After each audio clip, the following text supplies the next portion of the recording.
Hello everyone, welcome to easy SST.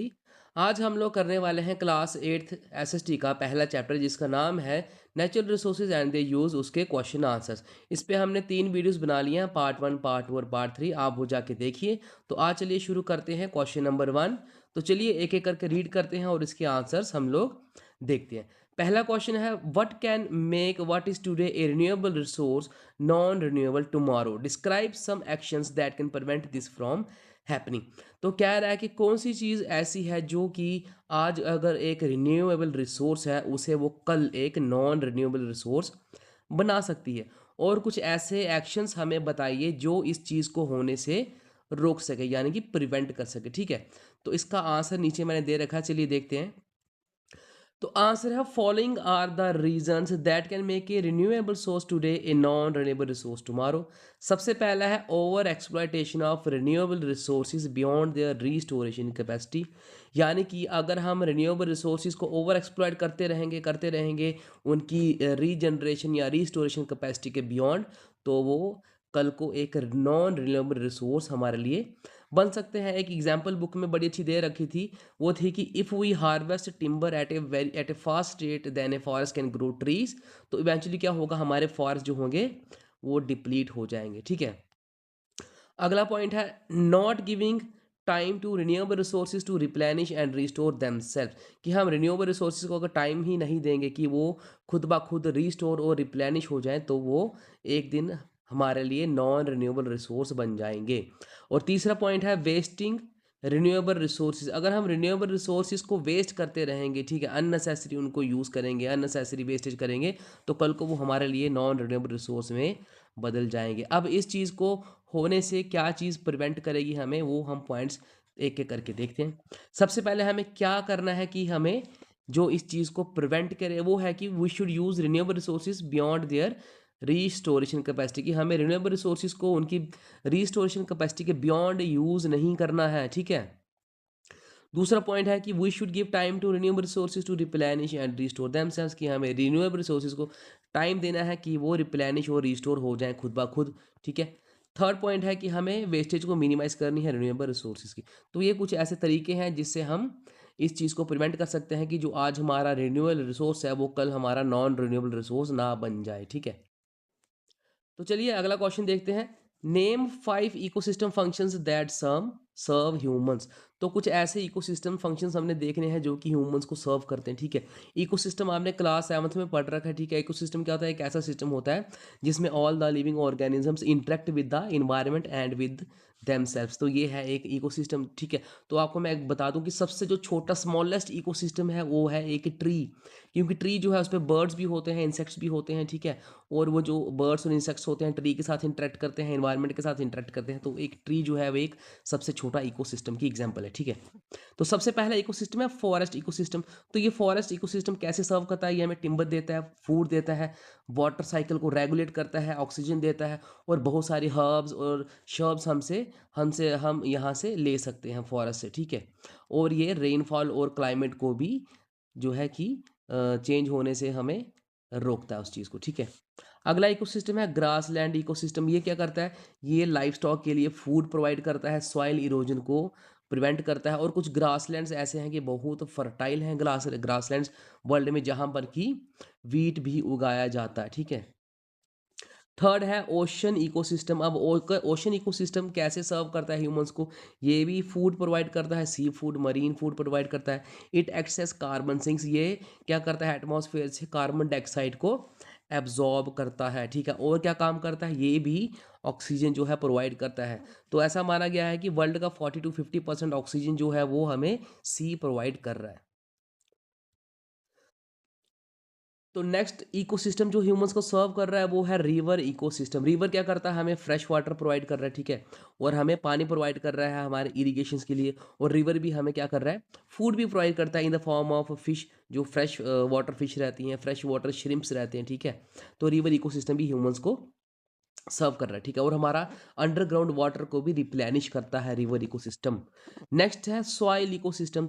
अब soil ecosystem क्या कर रही है, सॉइल में इंसेक्ट्स रहते हैं, ठीक है, और सॉइल में हमारे बैक्टीरिया रहते हैं, फंजाई रहता है, जो कि ह्यूमस को बनाता है, जो कि डिकम्पोज करता है डेड ऑर्गेनिक मैटर को। इससे क्या होता है, सॉइल की हेल्थ जो है वो मेंटेन होती है, सॉइल में न्यूट्रिएंट्स बने रहते हैं, और ये न्यूट्रिएंट्स हमारी क्रॉप्स के लिए बेहद ज़रूरी हैं। इसलिए सॉइल भी एक टाइप का इकोसिस्टम है जो ह्यूमंस को सर्व करता है। तो चलिए थर्ड क्वेश्चन देखते हैं, what are renewable resources, how are they different from non renewable resources, ठीक है, what can people do to ensure that renewable resources continue to be available for our use and that of future generations. तो सबसे पहला इस question में पहला part पूछा गया कि रिन्यूएबल रिसोर्सेज क्या होते हैं, ठीक है, वो तो हम सिक्स और सेवन्थ क्लास से पढ़ते आ रहे हैं। क्या होते हैं renewable resources? These are those natural resources that can be replenished or regenerated over a short period of time। जो बहुत ही शॉर्ट पीरियड ऑफ टाइम में रीजनरेट और रिप्लेनिश हो जाएं, ऐसे रिसोर्सेज को हम कहते हैं रिन्यूएबल रिसोर्सेज। अब इनमें डिफरेंस क्या है बच्चे? मेन डिफरेंस तो ये है कि रिन्यूएबल रिसोर्सेज जो होते हैं हम रिन्यू हो जाते हैं शॉर्ट पीरियड ऑफ टाइम में, ठीक है, और ये अबंडेंट होते हैं हमारे नेचर में। और दूसरा क्या है, नॉन रिन्यूएबल रिसोर्सेज क्या होते हैं, ये नहीं रिकवर होते हैं, ये नहीं रिप्लेनिश होते हैं शॉर्ट पीरियड ऑफ टाइम में, इनको रिप्लेनिश होने के लिए मिलियंस ऑफ ईयर्स लगते हैं, ठीक है। और दूसरा क्या मेन डिफरेंस है कि नॉन रिन्यूएबल रिसोर्स जो है वो लिमिटेड है, ठीक है, और एक दिन ये डिप्लीट हो जाएंगे, जैसे कि कोल है, पेट्रोलियम है, नेचुरल गैस है, ठीक है। और उसके बाद हमें क्या करना चाहिए कि जो हमारे ये रिसोर्सेज है, हमारे जो रिन्यूएबल रिसोर्सेज हैं, ये हमारे लंबे समय तक और फ्यूचर जनरेशन तक हमारे साथ रहें, कंटिन्यू रहें। उसके लिए हमें क्या करना होगा, फॉर एग्जांपल कि हमें क्या करना होगा, ओवर एक्सप्लॉयटेशन को अवॉइड करना होगा कि हम नेचुरल रिसोर्सेज की ओवर एक्सप्लॉयटेशन कर रहे हैं। जैसे हमने एक केसलेट पढ़ा था फार्मर्स इन पंजाब में, वो अंडरग्राउंड वाटर को ओवर एक्सप्लॉयट कर रहे हैं, जिससे क्या हो गया, अंडरग्राउंड वाटर की जो लेवल था वो 30 मीटर से नीचे चला गया, यानी कि 90 फीट डीप चला गया। और किसी किसी एरियाज़ में पंजाब में तो 150 फीट नीचे चला गया है अंडरग्राउंड वाटर का लेवल, और ये ऑल ओवर इंडिया में ऐसा हो रहा है, ठीक है। दूसरा क्या करना है हमें, दूसरा हमें करना है कि कंजर्वेशन करनी है इनकी, ठीक है, सस्टेनेबल प्रैक्टिसेस हमें इस्तेमाल करने हैं और वेस्टेज को रिड्यूस करना है, जिस वजह से क्या होगा, हमारे जो रिन्यूएबल रिसोर्सेज हैं लंबे समय तक हमारे साथ बने रहेंगे और फ्यूचर जनरेशन के भी ये काम आएंगे, ठीक है। अब एग्जाम्पल है यहाँ पर, एग्जाम्पल क्या पूछी गई है, बता रखी है यहाँ पर। सबसे पहला कि हमें ज़्यादा से ज़्यादा ट्रीज़ लगाने हैं। हम जितना रेट से ट्रीज़ को काट रहे हैं उससे कई गुना ज़्यादा रेट से हमको ट्रीज़ को लगाना है, ठीक है। दूसरा क्या है कि हमें मिनिमाइज़ करना है जी नेचुरल रिसोर्सेज के यूज़ को। जैसे कि बच्चे हम वाटर को ओवर एक्सप्लॉइट करते जा रहे हैं फॉर इरिगेशन प्रोसेसेस, ठीक है, और हम टाइम ही नहीं दे रहे हैं कि वो रिचार्ज हो सके हमारा जो अंडरग्राउंड वाटर लेवल है, ठीक है। तो हमें क्या करना है, मिनिमाइज करना है वेस्टेज ऑफ वाटर की, और क्या करना है, उसे टाइम देना ताकि वो रिचार्ज हो जाए हमारे अंडरग्राउंड वाटर रिसोर्सेज। क्वेश्चन 4 कह रहा है कि identify cultural practices in your home and neighbourhood that point two mindfulness in the use of natural resources. कि अपने घर में और अपने नेबरहुड में ऐसी कल्चरल प्रैक्टिसेस को आइडेंटिफाई करो जो क्या बताती हैं हमें कि हम माइंडफुल तरीके से नेचुरल रिसोर्सेज का यूज़ करें, ठीक है। तो सबसे पहले बात करते हैं कल्चरल प्रैक्टिसेस एट होम, कि ऐसी कौन सी प्रैक्टिसेस हैं होम में जिससे हम अपने नेचुरल रिसोर्सेज का माइंडफुलनेस यूज़ कर रहे हैं, यानी कि उन्हें हम कंजर्व कर रहे हैं, प्रोटेक्ट कर रहे हैं, उन्हें वेस्ट नहीं कर रहे हैं। तो सबसे पहले ये है कि हम जो हमारी किचन वेस्ट होती है, जैसे हम फ्रूट्स काटते हैं, वेजिटेबल्स काटते हैं, ठीक है, उस वेस्ट को हम एज ए कंपोस्ट इस्तेमाल कर सकते हैं अपनी प्लांट्स के लिए, ठीक है, इन प्लेस ऑफ फर्टिलाइजर्स। तो पहला तो ये है। दूसरा है कि जो हम यूज्ड बॉटल्स होती हैं हमारे घरों में, जैसे कंटेनर्स होते हैं, कार्डबोर्ड के बॉक्सेस होते हैं, ठीक है, उनको हम स्टोरेज के लिए इस्तेमाल कर सकते हैं, और हम करते भी हैं। जैसे कि हम पानी की बॉटल जो होती हैं उसको हम दोबारा से, जो यूज़ हो चुकी हैं, उस दोबारा से पानी भर के हम फ्रिज में लगा देते हैं। कुछ हम कंटेनर्स अगर बाहर से ले आते हैं, ठीक है, खाने के कंटेनर्स कुछ हो जाएँ, ठीक है, तो उन्हें हम एज ए स्टोरेज के लिए यूज़ करते हैं।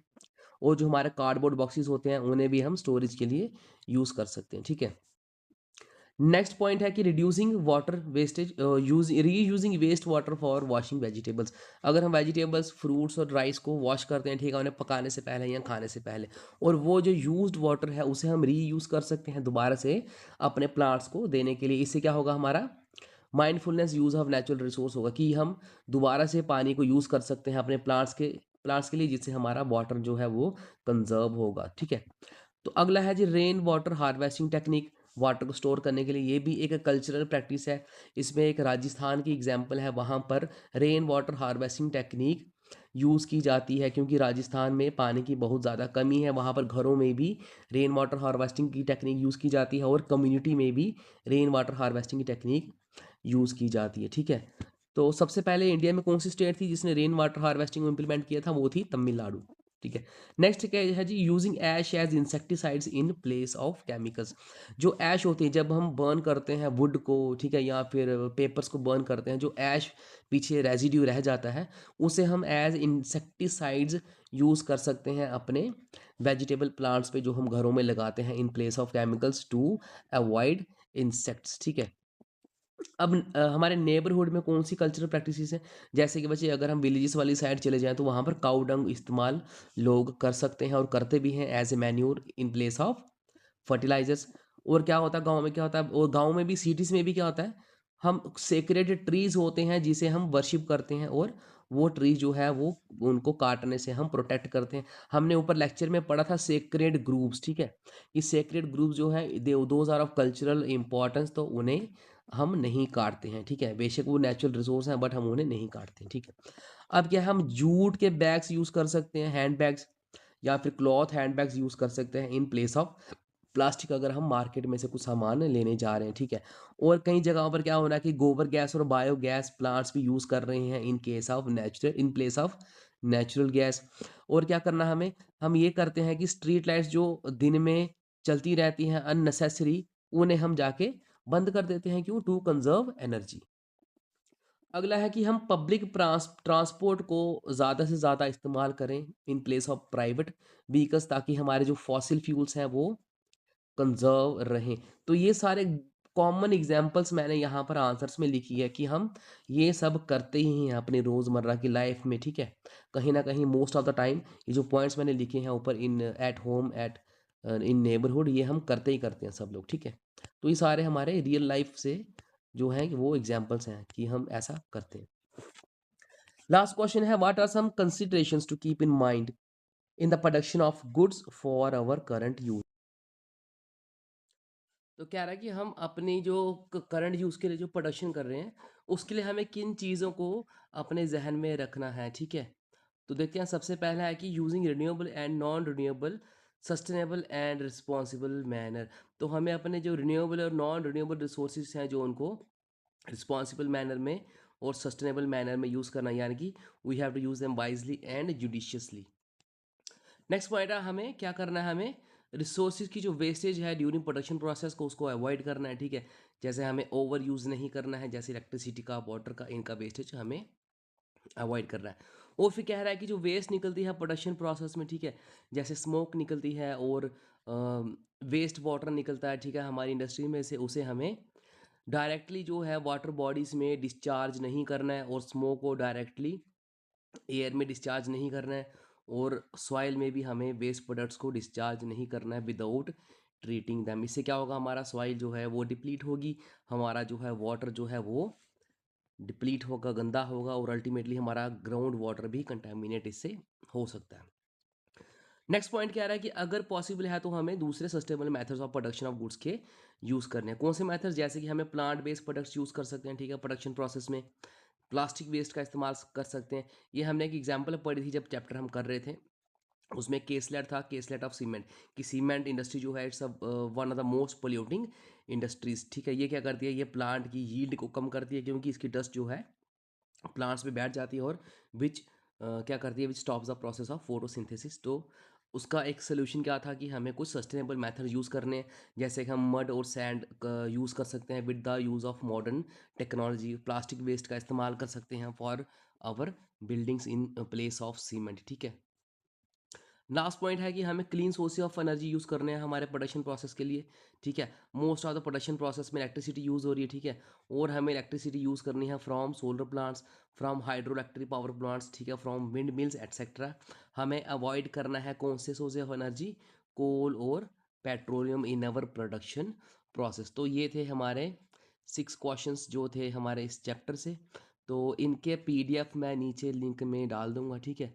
तो अगर आपको किसी और चैप्टर पे वीडियो चाहिए तो मुझे कमेंट करके ज़रूर बताएं, और चैनल को लाइक करें, और वीडियो को लाइक करें, और चैनल को सब्सक्राइब ज़रूर करें। Thank you very much.